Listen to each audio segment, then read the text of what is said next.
ఒక్కొక్కసారి కరివేపాకు ఎక్కువ తెచ్చేసుకుంటూ ఉంటాం కదా! అలాంటప్పుడు ఇలా ఒకసారి ట్రై చేయండి. రైస్‌లోకి, సంగటి, చపాతీ, దోస ఎందులోకైనా టేస్ట్ చాలా బావుంటుంది. ప్యాన్‌లోకి ఆవాలు, ధనియాలు, మెంతులు, పచ్చిశనగపప్పు వేసి ఇలా బాగా ఫ్రై చేసుకొని పక్కన పెట్టుకోవాలి.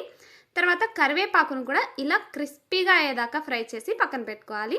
తర్వాత వీటన్నింటిని ఒక మిక్సీ జార్‌లోకి వేసి ఇలా పల్స్ మోడ్‌లోనే మంచిగా గ్రైండ్ చేసుకోవాలి. ఇందులోకే కొద్దిగా నానబెట్టిన చింతపండును కూడా వేసి ఇలా గ్రైండ్ చేసి పక్కన పెట్టుకోవాలి. తర్వాత తిరగబాత కోసం ప్యాన్‌లోకి ఆయిల్ వేసి ఆవాలు, తెల్లగడ్డలు, ఎండుమిర్చి, కారం కూడా వేసి జస్ట్ ఒక 1 మినిట్ ఫ్రై చేసుకున్న తర్వాత మనం ప్రిపేర్ చేసుకున్న పౌడర్‌ని కూడా ఇందులోకి వేసుకొని కొద్దిగా వాటరు, టేస్ట్‌కి తగినంత సాల్ట్‌ని కూడా వేసుకొని ఇలా ఆయిల్ పైకి తేరేదాకా ఫ్రై చేసుకున్నామంటే రెడీ అయిపోతుంది.